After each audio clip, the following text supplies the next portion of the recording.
Number 4. Nicephorus Phocas. Let's go from the Western to the Eastern Roman Empire. Now, we find a ruler who had a different policy of handling foreign affairs. Quite opposite to Macrinus, Nicephorus Phocas was a military general who successfully carried out a coup and went on to have a bitter relationship with his neighbors. A diplomat called Bishop Liutprand from Rome, who wanted to tie the Byzantines and the Romans with the royal marriage, was annoyed with the cold reception he got from Nicephorus. This bishop went on to describe the emperor as a pygmy who had a fat head and bristle hair, and more important to our cause, as being in color and Ethiopian, where he's trying to point out that he was very dark-skinned and might have been of African descent. Ethiopian was the word used by Europeans to describe Africans and dark-skinned. He was born from a Greek family in Cappadocia, present-day Turkey, but is taught by Greek history at the time. Most of these areas were populated with descendants of Africans, first settlers who mixed with other populations. To this day, numerous populations from Southern Europe still carry African haplogroups or DNA. This might be the explanation. Number 3. Charlotte Sophia, Queen of England. Among the rulers on this list of black rulers in Europe, this queen's story is famous. Queen Charlotte Sophia was born in Germany to a ruling family of a small state called Mecklenburg-Strelitz and married George III of England at the age of 17. This royal marriage was a courtesy of the English royal family, who did not want to marry the king to someone with political interest, and Charlotte Sophia seemed to be a perfect fit. She was directly descended from Margarida de Castro e Sousa, a black brand of the Portuguese royal house. She was described as a true mulatto, meaning mixed race. It was said that she had a large nose and that her lips were too thick.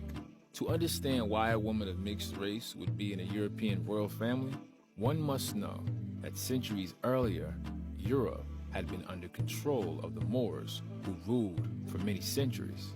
Moors were African Muslims who had conquered Europe and influenced European politics.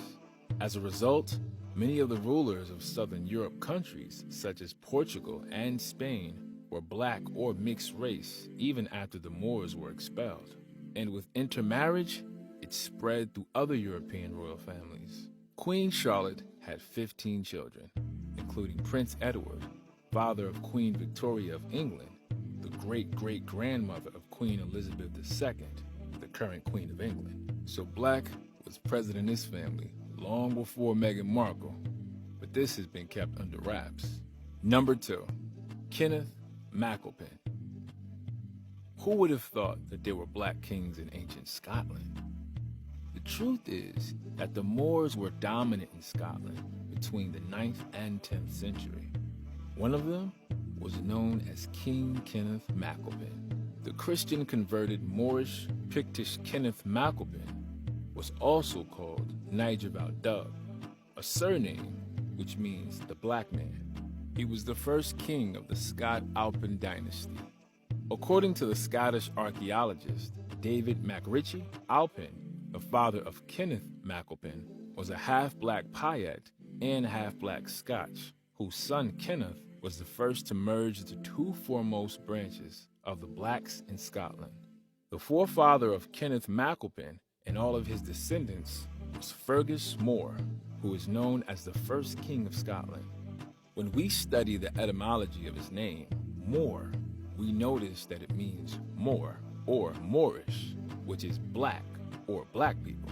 It is said that the plural of Moor is Morak, a word in Hungarian that means Moors, leading to black people again. Scholars prove that there is a very strong relationship between Scottish and Hungarian languages. All this proved that what we said was true. When Kenneth MacAlpin died, his younger Moorish brother, Donald I, succeeded him. It is a historical fact that Niger Val Dubh lived and reigned over certain black divisions in Scotland, and that a race known as the Sons of the Blacks succeeded him in history. It is understood that he was the son of the King of Scotland in the 10th century, Malcolm I. He took the throne from King Indolf in 962. The claim that he was black is strengthened by the fact that his name Dub literally means the black. Number 1. Septimius Severus. Perhaps the one ruler that could make historians reach a consensus as to his being black and also his being a ruler is Septimius Severus.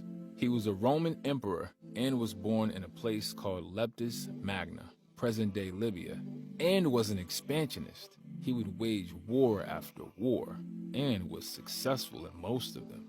The empire extended more in his time than in any other emperor. Although he was from Africa, it should not be assumed that he fought all the way through the ranks. He came from a wealthy family with some Italian descent. He moved to Rome and was able to enter the senatorial ranks during the time of emperor and philosopher Marcus Aurelius. After that, in a series of battles, he was able to sit on the throne of the Roman Empire. These were the 10 rulers of Europe who were, to some extent, black or African. Some had subtle relations, while others were clearly connected. But throughout history, there must have been other European leaders who were, in fact, black. That's it for today, guys. What do you think of our video? Please let us know in the comments section below.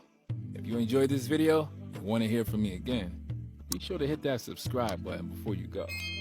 And if you need sources, subscribe to our Patreon. The link is in the caption below. Thanks for watching.